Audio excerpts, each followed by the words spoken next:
রহমানির রহিম। সুপ্রিয় শিক্ষার্থীবৃন্দ, আশা করি ভালো আছো। আমরা বর্ণমালা আদর্শ উচ্চ বিদ্যালয় কলেজের পক্ষ থেকে অনলাইন ক্লাসে তোমাদের স্বাগত জানাচ্ছি। আজ আছি তোমাদের সাথে আমি মোহাম্মদ রফিকুল ইসলাম, সহকারী অধ্যাপক রসায়ন। আজ আমরা রসায়ন প্রথম পত্র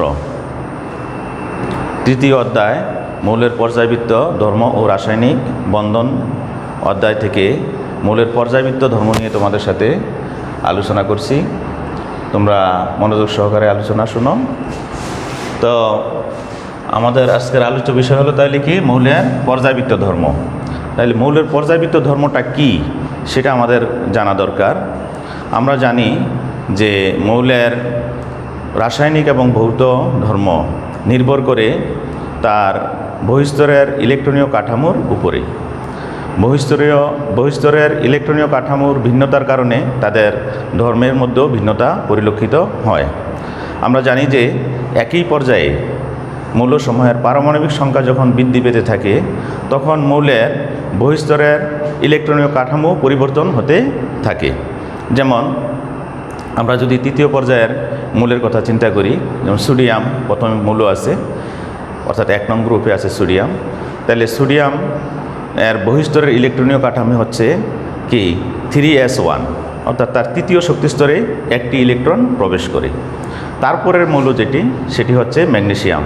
তার বহিস্তরীয় কাঠামো হচ্ছে সেটা হচ্ছে এই 3s2, অর্থাৎ তার তৃতীয় শক্তিস্তরের সর্বশেষ উপস্তরে 2টি ইলেকট্রন প্রবেশ করে। তারপরে যদি আমরা অ্যালুমিনিয়ামে যাই, দেখা যায় যে তার তৃতীয় শক্তিস্তরে 3টি ইলেকট্রন আছে, অর্থাৎ 3s2 3p1। এইভাবে আমরা যত ডান দিকে যাব দেখা যাবে যে একটি করে ইলেকট্রন বাড়তে থাকবে, অর্থাৎ মৌলের সর্বশেষ ইলেকট্রনীয় কাঠামোর পরিবর্তন হতে থাকবে। এবং পরিবর্তন হতে হতে আর্গনে গিয়ে দেখা যাবে যে তার সর্বশেষ শক্তিস্তরে 8টি ইলেকট্রন প্রবেশ করবে। আর্গনের পরে যখন আবার আমরা যাব, আর্গনের পরে 19 নম্বরে যখন পটাশিয়ামে যাব, তখন দেখা যাবে যে মৌলটা বহিস্তরে ইলেকট্রন একটি থাকবে, অর্থাৎ 4s1 হবে। তাইলে s উপস্তরে একটি ইলেকট্রন হলো। এটা আবার কার মতো হলো? আমি যে প্রথমে বলেছিলাম সোডিয়াম, সেই সোডিয়ামের মতো হয়ে গেল। ঠিক আছে, এইভাবে দেখা যায় যে একটা নির্দিষ্ট মৌলের পরে, কতগুলো নির্দিষ্ট মৌলের পরে আবার দেখা যায় যে পূর্বের কাঠামোতে চলে আসে মৌলের ইলেকট্রন বিন্যাস। তখন ইলেকট্রন বিন্যাস যখন একই হয় তখন এই মৌলগুলোকে আমরা একই গ্রুপে স্থান দিই। আর একই গ্রুপে যে মৌলগুলো থাকে তাদের মধ্যে দেখা যায় যে ধর্মের সাদৃশ্যতা পরিলক্ষিত হয়। আর গ্রুপ যখন পরিবর্তন হবে তখন তাদের আবার ধর্মের কি হয়, ক্রম পরিবর্তন ঘটে। এই যে পরিবর্তন পর্যায়ক্রমে দেখা যায় যে ধর্মের পরিবর্তন ঘটে, আবার পূর্বের ধর্মে ফিরে আসে। এটি হচ্ছে আসলে কি, যে পর্যায়বৃত্ত ধর্ম। তাইলে অনেক পর্যায়বৃত্ত ধর্ম আছে। এর মধ্যে গুরুত্বপূর্ণ পর্যায়বৃত্ত ধর্মগুলো হচ্ছে যেমন আয়নীকরণ পটেনশিয়াল বা আয়নীকরণ বিভব, এটা একটা পর্যায়বৃত্ত ধর্ম, গুরুত্বপূর্ণ। তারপরে আছে ইলেকট্রন আসক্তি, তারপরে আছে তড়িৎ ঋণাত্মকতা, তারপরে আছে গলনাঙ্ক স্ফুটনাঙ্ক, তারপরে আছে পারমাণবিক এবং আয়নিক আকার এবং ধাতব ধর্ম ইত্যাদি বহু পর্যায়ভিত্তিক ধর্ম আছে। আমরা তাইলে ক্রমান্বয়ে সেগুলো আলোচনা করব। প্রথমে আমরা আলোচনা করছি আয়নীকরণ বিভব। আয়নীকরণ বিভব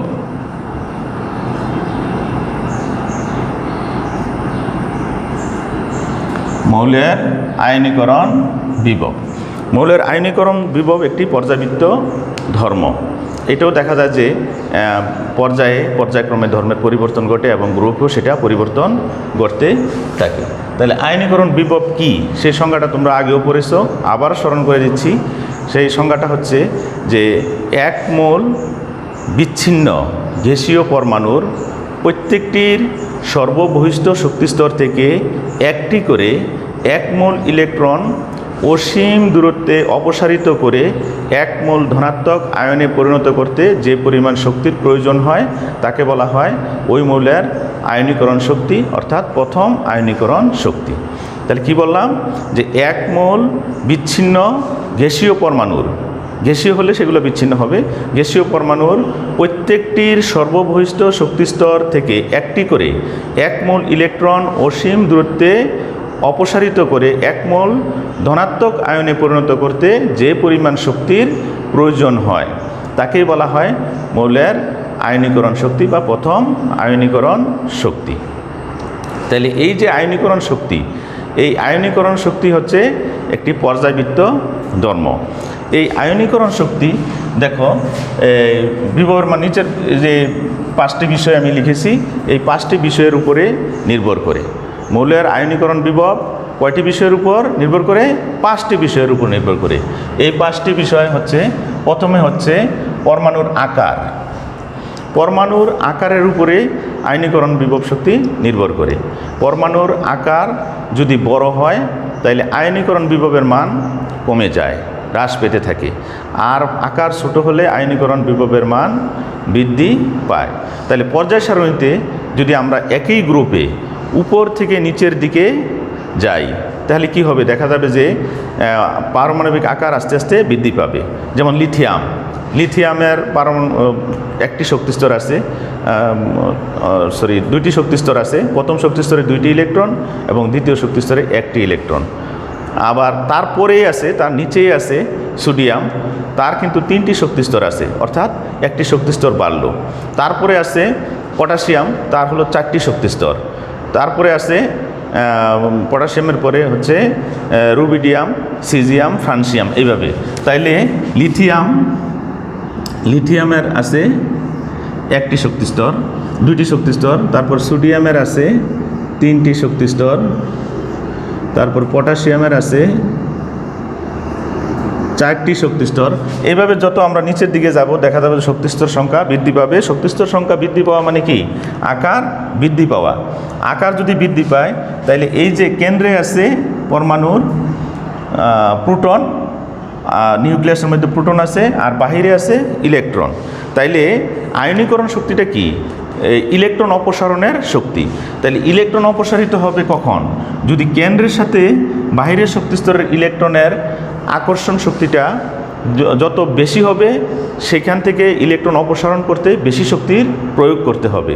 আর যদি কেন্দ্র এবং বহিস্তরের ইলেকট্রনের প্রতি আকর্ষণ যদি কম হয় তাহলে সেই ইলেকট্রন অপসারণ করতে শক্তি কম প্রয়োগ করতে হবে।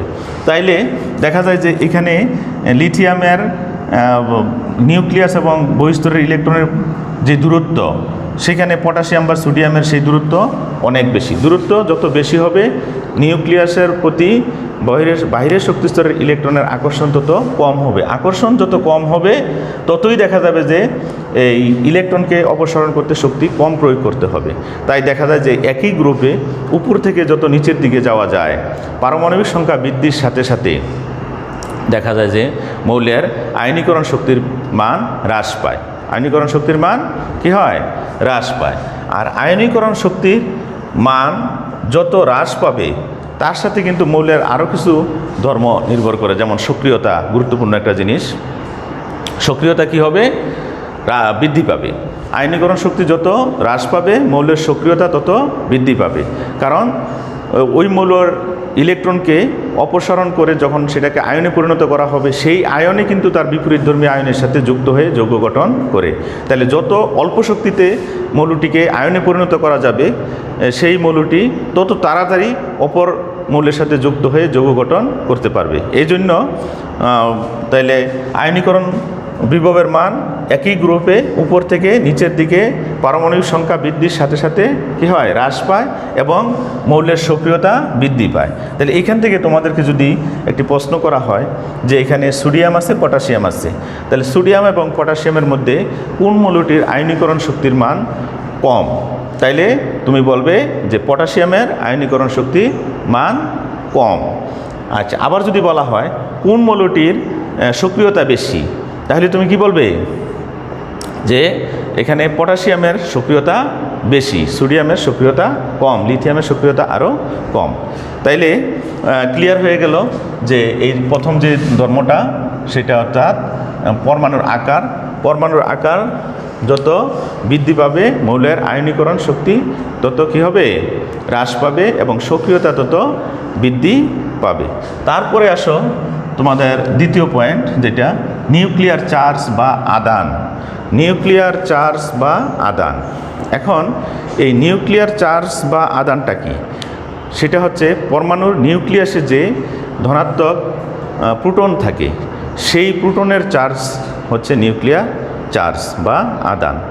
এটা হচ্ছে মৌলের একটি কি পর্যায়ভিত্তিক সম্পর্ক, আর আগেরটা ছিল গ্রুপ ভিত্তিক বা শ্রেণীভিত্তিক সম্পর্ক। তাইলে পর্যায়ভিত্তিক সম্পর্কের মধ্যে আসছে নিউক্লিয়ার চার্জ বা আদান। একই পর্যায়ে যখন আমরা বাম থেকে ডান দিকে যাই, দেখা যায় যে পারমাণবিক সংখ্যা বৃদ্ধির সাথে সাথে মৌলের পারমাণবিক চার্জ বা আদান বৃদ্ধি পেতে থাকে, অর্থাৎ পরমাণুর আকার হ্রাস পেতে থাকে। কেন? কারণ একই পর্যায়ে বাম থেকে যত ডান দিকে যাব ততই দেখা যায় যে পরমাণুর বহিঃস্তরে একটি করে ইলেকট্রন সংযোগ হতে থাকে, আর নিউক্লিয়াসে একটি করে প্রোটন সংযোগ হতে থাকে, কিন্তু স্তর সংখ্যা বৃদ্ধি পায় না। স্তর সংখ্যা যেহেতু বৃদ্ধি পায় না, তাহলে একই স্তরে কি হচ্ছে, একটি করে ইলেকট্রন সংযোগ হচ্ছে আর কেন্দ্রে একটি করে প্রোটন সংযোগ হচ্ছে। তাইলে প্রোটন যত বেড়ে যাবে ওই বহিঃস্তরের ইলেকট্রনের প্রতি আকর্ষণ তত কী হবে, বেড়ে যাবে।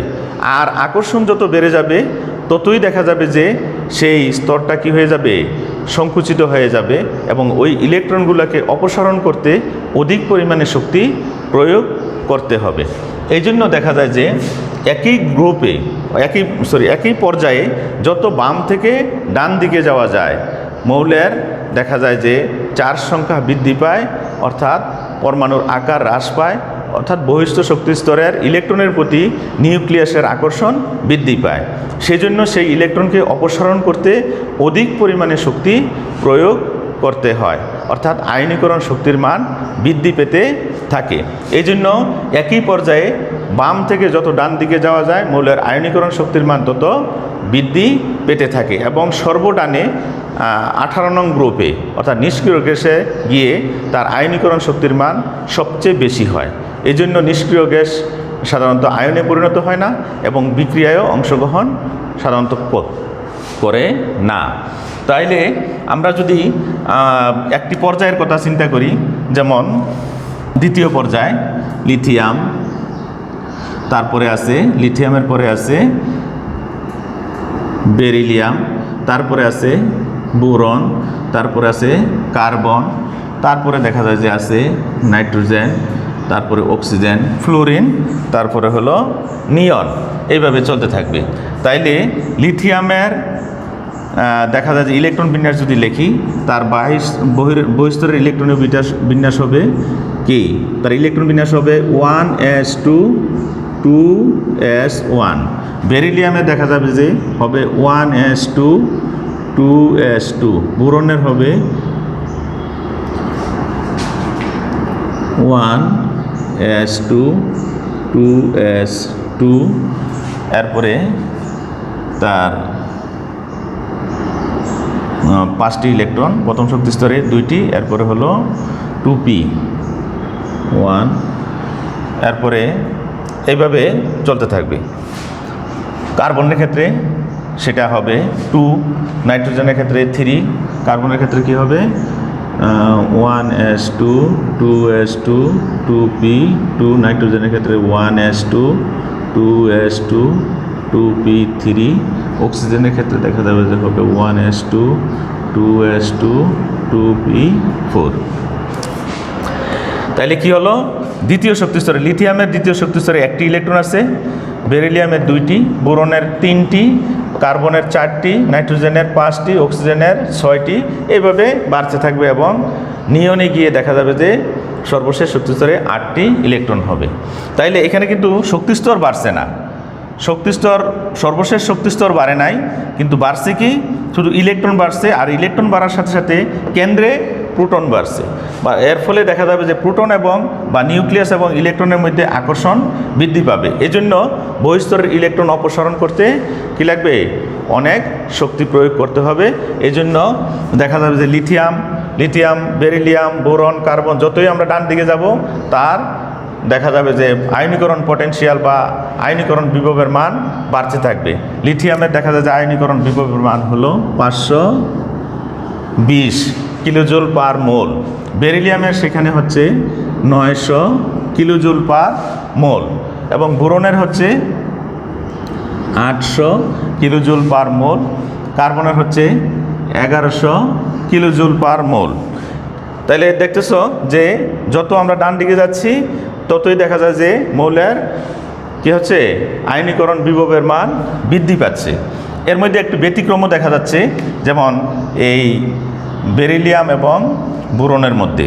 বেরিলিয়াম বামে আছে, নিয়ম অনুযায়ী বেরিলিয়ামের আয়নীকরণ বিভবের মান কম হওয়ার কথা, বোরনের তার চেয়ে বেশি হওয়ার কথা, কিন্তু দেখা যায় তার উল্টা। বেরিলিয়ামের হচ্ছে 900 কিলোজুল পার মোল আর হচ্ছে বোরনের হলো 800 কিলোজুল পার মোল। এটার আবার কারণ আছে। এটার কারণ হচ্ছে তাদের ইলেকট্রন বিন্যাসের বিন্যাস। অর্থাৎ বেরিলিয়ামের ক্ষেত্রে যে ইলেকট্রন বিন্যাস দেখতেছ, দেখো তার প্রথম শক্তি স্তরে 2টি ইলেকট্রন আছে, দ্বিতীয় শক্তি স্তরে 2টি ইলেকট্রন আছে। অর্থাৎ এস উপস্তরের ইলেকট্রন ধারণ ক্ষমতা হচ্ছে 2 এবং সেখানে 2টি ইলেকট্রনই আছে। আবার বোরনের ক্ষেত্রে এস উপস্তরে 2টি ইলেকট্রন আছে, আবার দ্বিতীয় শক্তি স্তরের পি উপস্তরে দেখা যায় যে 1টি ইলেকট্রন আছে। তাইলে এখানে উপস্তর পরিপূর্ণ আছে আর এখানে উপস্তর কিন্তু পরিপূর্ণ নাই। তাই না থাকার কারণে এই পরমাণুটার ক্ষেত্রে দেখা যাবে যে এই ইলেকট্রন বিন্যাসের মধ্যে অস্থিতিশীলতা দেখা যাচ্ছে। আর অস্থিতিশীলতা যদি দেখা যায় সেই ক্ষেত্রে দেখা যায় যে সেই মৌলের ইলেকট্রন অপসারণ করা কি হয়, অনেক সহজ হয়। একটা সাধারণ উদাহরণে তোমরা বুঝতে পারবে যে দেখো আমরা যে সামাজিক জীবনে বসবাস করি, পারিবারিক জীবনে বসবাস করি, আমাদের যদি দেখা যায় যে আমরা মনে করো 4 ভাই আছি, 4 ভাইয়ের সাথে কোনো গণ্ডগোল নাই, আপনার মিল আছে। আমরা বাবার সম্পত্তি একবার সমানভাবে পেয়ে গেছি। আমার বাবার মনে করো 4টা ফ্ল্যাট ছিল, 4 ভাই পেয়ে গেছি। আমাদের মধ্যে আর কোনো আক্ষেপ নাই, অস্থিতিশীলতা নাই, আমরা সুন্দরভাবে চলতেছি। এখানে যদি কেউ আমাদেরকে কোনোভাবে প্ররোচনা দিয়ে আমাদের মধ্যে ঝগড়া লাগাতে চায়, আমাদের কাউকে তার পক্ষে নিয়ে যেতে চায়, তাইলে কিন্তু সহজে পারবে না। কেন পারবে না? কারণ আমাদের মধ্যে কি আছে, স্থিতিশীলতা আছে। আর এমন যদি হতো যে আমাদের কি আছে, 4 ভাইয়ের 5টি ফ্ল্যাট আছে, দেখা গেল যে 4 ভাইকে 4টি দিয়ে আমার অন্য এক ভাইকে 1টি ফ্ল্যাট বেশি দিয়ে দিছে আমার বাবা বা মা, তাইলে দেখা যেত যে আমাদের মধ্যে একটা অস্থিতিশীলতার সৃষ্টি হতো। আমরা বলতাম যে ওকে বেশি দিছে কেন, ওকে বেশি পছন্দ করে, এসে আমরা কেউ না, এসব নিয়ে দেখা যেত আমাদের মধ্যে একটা দ্বন্দ্ব হতো। এবং এই সুযোগে দেখা যেত কি যে বাহিরের কেউ আমাদেরকে প্ররোচনা দিয়ে আমাদের মধ্যে ঐক্য ভঙ্গ করে দিতে পারতো, অর্থাৎ আমাদের মধ্যে অস্থিতিশীলতার সৃষ্টি হতো, অর্থাৎ আমাদেরকে তার পক্ষে নিয়ে যাওয়াটা কী হতো, সহজ হয়ে যেত। ঠিক এখানেও ঠিক এরকমই, যখন ইলেকট্রন বিন্যাসের মধ্যে যখন পূর্ণতা থাকে বা অর্ধপূর্ণতা থাকে, অর্থাৎ স্থিতিশীলতা থাকে, তখন সেই ইলেকট্রনগুলোকে অপসারণ করতে হলে বেশি পরিমাণে শক্তি প্রয়োগ করতে হয়। আর যখন তার মধ্যে অস্থিতিশীলতা থাকে, অর্থাৎ পূর্ণতা বা অর্ধপূর্ণতা থাকে না, একটু ব্যতিক্রম থাকে, তখন দেখা যাবে যে সেখান থেকে ইলেকট্রন অপসারণ করা সহজ হয়ে যায়। এই জন্য দেখা যায় যে বোরনের ইলেকট্রন অপসারণ করতে 1 মোল বোরন থেকে 1 মোল ইলেকট্রন অপসারণ করতে 800 কিলোজুল শক্তির প্রয়োজন হয়, কিন্তু বেরিলিয়ামের ক্ষেত্রে সেখানে 900 কিলোজুল শক্তির প্রয়োজন হয়। এরকম দেখা যাবে যে নাইট্রোজেন এবং অক্সিজেনের ক্ষেত্রেও সেরকম অস্থিতিশীলতার কারণে দেখা যাবে যে নাইট্রোজেনের আয়নীকরণ বিভবের মান বেশি, কিন্তু অক্সিজেনের আয়নীকরণ বিভবের মান কম হয়ে থাকে। তাইলে তোমরা বুঝতে পারলে যে একই পর্যায়ে বাম থেকে যত ডান দিকে যাব ততই মৌলের কি হবে, এই চার্জ বৃদ্ধি পাবে, নিউক্লিয়ার চার্জ বৃদ্ধি পাবে এবং আকার কিছুটা হলেও সংকুচিত হবে, যার জন্য তার ইলেকট্রন অপসারণ করতে বেশি পরিমাণে শক্তির প্রয়োজন হবে, অর্থাৎ আয়নীকরণ বিভবের মান বৃদ্ধি পাবে। ঠিক আছে, তাইলে আমরা যদি এই গ্রুপের পর্যায়ের কথাই চিন্তা করি, তাইলে কি হবে, দেখা যাবে যে লিথিয়ামের চেয়ে বেরিলিয়ামের আয়নীকরণ বিভবের মান বেশি, তারপরে কার্বনের চেয়ে নাইট্রোজেনের বেশি, যত ডান দিকে যাব বেশি হবে। আর ব্যতিক্রমগুলো তো বললামই, যদি সেখানে কোনো অর্ধপূর্ণ বা পরিপূর্ণ অরবিটাল থাকে, সেক্ষেত্রে স্থিতিশীলতা বেশি হওয়ার কারণে তার আয়নীকরণ শক্তির মান বৃদ্ধি পাবে, অর্থাৎ বেশি হবে, ব্যতিক্রম হবে। তারপরে আসো পূর্ণ এবং অর্ধপূর্ণ অরবিটাল যুক্ত পরমাণু অধিক স্থিতিশীল, কারণ এটা অবশ্য বলে ফেলছি আমি। এরপরে আসো প্রধান কোয়ান্টাম সংখ্যা। আচ্ছা, প্রধান কোয়ান্টাম সংখ্যার কথাও আমরা পরোক্ষভাবে প্রথম পয়েন্টে অনেকটা বলে ফেলেছি যে প্রধান কোয়ান্টাম সংখ্যা যত বেশি হবে মৌলের পারমাণবিক আকার তত বেশি হবে। ঠিক আছে, অর্থাৎ কোনো মৌলের ইলেকট্রন সমূহ যদি দুইটি প্রধান কোয়ান্টাম সংখ্যার মধ্যে সীমাবদ্ধ থাকে, অর্থাৎ দুইটা স্তরের মধ্যে সীমাবদ্ধ থাকে, তাইলে তার আকার যা হবে, যদি সেখানে 5টা স্তরে সীমাবদ্ধ থাকে সেখানে আকার অনেক বেশি হবে। আর প্রধান কোয়ান্টাম সংখ্যা বাড়া মানে কি, মৌলের পারমাণবিক আকার বৃদ্ধি পাওয়ার। পারমাণবিক আকার বৃদ্ধি পেলে নিউক্লিয়াস থেকে ইলেকট্রনের সর্বশেষ ইলেকট্রনের দূরত্ব বৃদ্ধি পেয়ে যায়, অনেক বেড়ে যায়, যার জন্য সেই ইলেকট্রনকে অপসারণ করতে কম শক্তির প্রয়োগ করতে হয়। অর্থাৎ সেই ক্ষেত্রে কী হয়, আয়নীকরণ শক্তির মান কমে যায়। তাইলে প্রধান কোয়ান্টাম সংখ্যা অর্থাৎ এনের মান যত বৃদ্ধি পাবে মৌলের কী হবে, আয়নীকরণ শক্তির মান তত হ্রাস পাবে। আর তারপরে আসো আচ্ছাদন প্রভাব বা শেল্ডিং ইফেক্ট। সে আচ্ছাদন প্রভাব বা শেল্ডিং ইফেক্টটা কী, তাইলে সেটা দেখো। যেমন আমি লিখলাম সোডিয়াম, তার ইলেকট্রন সমূহ কয়টি স্তরে আছে, 3টি স্তরে আছে। এখানে 11টি প্রোটন আছে, আর ইলেকট্রনগুলো বাহিরে আছে একটা, এখানে আছে 8টি, এখানে আছে 2টি।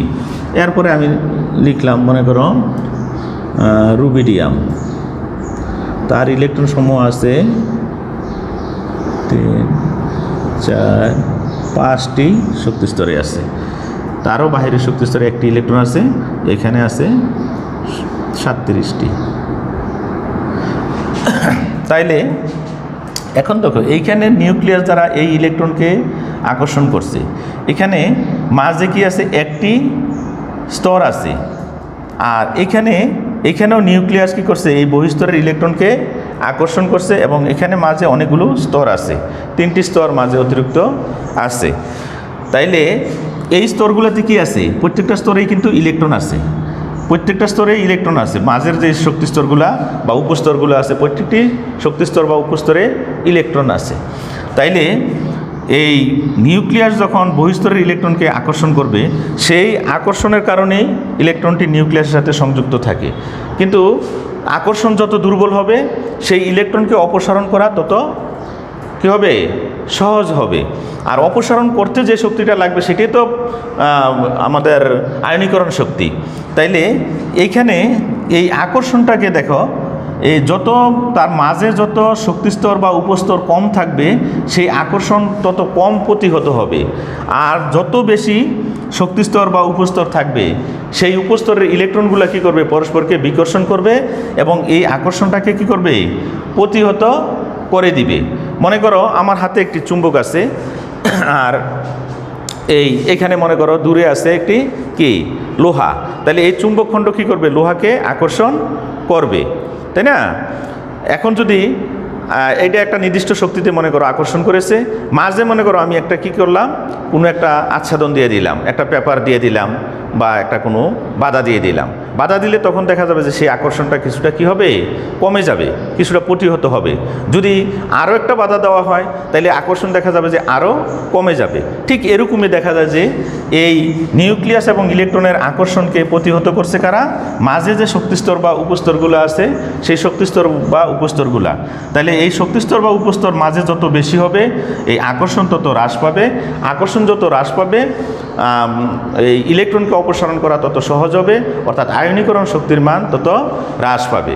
এই জন্য দেখা যায় যে এই আচ্ছাদনের প্রভাব বা যত বেশি শক্তিস্তর থাকবে, তার আয়নীকরণ শক্তি তত হ্রাস পাবে। অর্থাৎ পরমাণুর আকার যত বড় হবে, তার আয়নীকরণ বিভবের মান তত হ্রাস পাবে, এবং তার সক্রিয়তা তত বৃদ্ধি পাবে।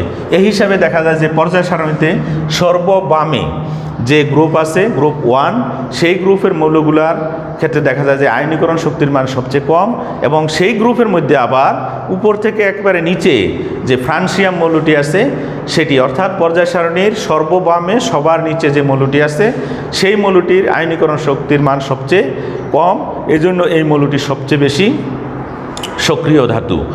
আবার সর্বডানে যে গ্রুপ আছে সেই গ্রুপের মৌলগুলার আয়নীকরণ শক্তির মান দেখা যায় যে সবচেয়ে বেশি এবং তাদের সক্রিয়তা সবচেয়ে কম, এবং কম মানে কি তাদের সক্রিয়তা নাই বললেই চলে, এই জন্য এরা নিষ্ক্রিয় গ্যাস। তাইলে আমরা জেনে গেলাম যে মৌলের পর্যাবৃত্ত ধর্ম আয়নীকরণ শক্তি কী এবং আয়নীকরণ শক্তি কিভাবে পরিবর্তিত হয়। তোমাদেরকে যদি বিভিন্নভাবে প্রশ্ন করা হতে পারে, মৌল উল্লেখ করে প্রশ্ন করা হতে পারে যে এই মৌল এবং এই মৌল সোডিয়াম এবং রুবিডিয়াম এই দুটি মৌলের মধ্যে কোনটির আয়নীকরণ বিভবের মান কম বা বেশি, বা কোনটির সক্রিয়তা কম বা বেশি। তাইলে এখানে আমরা বলবো যে রুবিডিয়ামের আয়নীকরণ বিভবের মান কম এবং সক্রিয়তা বেশি, সোডিয়ামের আয়নীকরণ বিভবের মান বেশি এবং সক্রিয়তা কম। আবার যদি পর্যায়ভিত্তিক বলা হয় সেভাবে আমরা বলবো এবং ব্যাখ্যা দিয়ে দেব সঠিকভাবে, তাহলে আর কোনো সমস্যা হবে না। এগুলো মুখস্থ করার কিছু না, এগুলো শুধু বুঝলে তুমি যে কোনো প্রশ্নের অ্যান্সার করতে পারবে। তারপরে আমাদের আরও ধর্ম আছে, যেমন তড়িৎ ঋণাত্মকতা, ইলেকট্রন আসক্তি, তারপরে হচ্ছে তাদের পারমাণবিক আকার, আয়নিক আকার, তারপরে আছে দেখা যায় যে গলনাঙ্ক, স্ফুটনাঙ্ক। এই ধর্মগুলো হচ্ছে কি মৌলের পর্যায়ভিত্তিক ধর্ম, সেগুলো আমরা ক্রমান্বয়ে আলোচনা করব। তারপরেও আমরা এই আয়নীকরণ বিভবের মান থেকে আরও কিছু প্রশ্ন আমরা একটু আলোচনা করি। সেটা হচ্ছে যেমন আয়নীকরণ বিভবের মান, দুইটি মৌলের মধ্যে আয়নীকরণ বিভবের মানের উপর নির্ভর করবে তাদের মধ্যে কোন ধরনের বন্ধন সৃষ্টি হবে। যদি দুইটি মৌলের আয়নীকরণ বিভবের মান বেশি হয়, অনেক বেশি হয়, তাহলে এই মৌলগুলোর মধ্যে কি হবে, সাধারণত আয়নিক বন্ধন সৃষ্টি হবে। যেমন তোমরা যদি চিন্তা করো এই পটাশিয়াম এবং ক্লোরিন, তাহলে পটাশিয়াম আছে পর্যায় সারণীর সর্ববামে, বা সোডিয়ামের কথাও যদি চিন্তা করো, সোডিয়াম আছে পর্যায় সারণীর সর্ববামে, তার আয়নীকরণ বিভবের মান হচ্ছে সবচেয়ে কম। আর যদি ক্লোরিনের কথা চিন্তা করো, সেটা আছে 17 নম্বর গ্রুপে, অর্থাৎ সর্বডানের গ্রুপের আগের গ্রুপে, তার আয়নীকরণ বিভবের মান সবচেয়ে বেশি। তাইলে পটাশিয়াম এবং বা সোডিয়াম এবং ক্লোরিনের মধ্যে কোন ধরনের বন্ধন সৃষ্টি হবে, তাইলে আমরা বলবো যে তাদের মধ্যে সৃষ্টি হবে আয়নিক বন্ধন, কারণ তাদের আয়নীকরণ বিভবের পার্থক্য বেশি। আবার যদি আয়নীকরণ বিভবের পার্থক্য কম হয়, সেক্ষেত্রে সাধারণত সমযোজী বন্ধন সৃষ্টি হয়। ঠিক আছে, যেমন মনে করো অক্সিজেন এবং হাইড্রোজেন, অক্সিজেন এবং হাইড্রোজেনের মধ্যে কোন ধরনের বন্ধন সৃষ্টি হবে, তাদের আয়নীকরণ বিভবের মানের পার্থক্য কম, এই জন্য এদের মধ্যে সমযোজী বন্ধন সৃষ্টি হবে। বা কার্বন এবং হাইড্রোজেনের মধ্যে কোন ধরনের বন্ধন সৃষ্টি হবে, তাদের ক্ষেত্রেও কী হবে, সমযোজী বন্ধন সৃষ্টি হবে। আর যদি আয়নীকরণ বিভবের পার্থক্য মাঝামাঝি হয়, তাহলে তাদের ক্ষেত্রে সাধারণত কী হবে, পোলার সমযোজী বন্ধন সৃষ্টি হবে। অর্থাৎ সমযোজী বন্ধন সৃষ্টি হবে, তবে তার মধ্যে পোলারিটি থাকবে, অর্থাৎ ধনাত্মক এবং ঋণাত্মক মেরু থাকবে, অর্থাৎ কিছুটা আয়নিক বৈশিষ্ট্য থাকবে। তাইলে শিক্ষার্থীরা, আমরা আজকে এই পর্যন্তই শেষ করি। আগামী ক্লাসে আমরা অন্যান্য পর্যায়ভিত্তিক ধর্ম নিয়ে আলোচনা করব। সেই পর্যন্ত তোমরা ভালো থাকো, সুস্থ থাকো। ধন্যবাদ। আসসালামু আলাইকুম।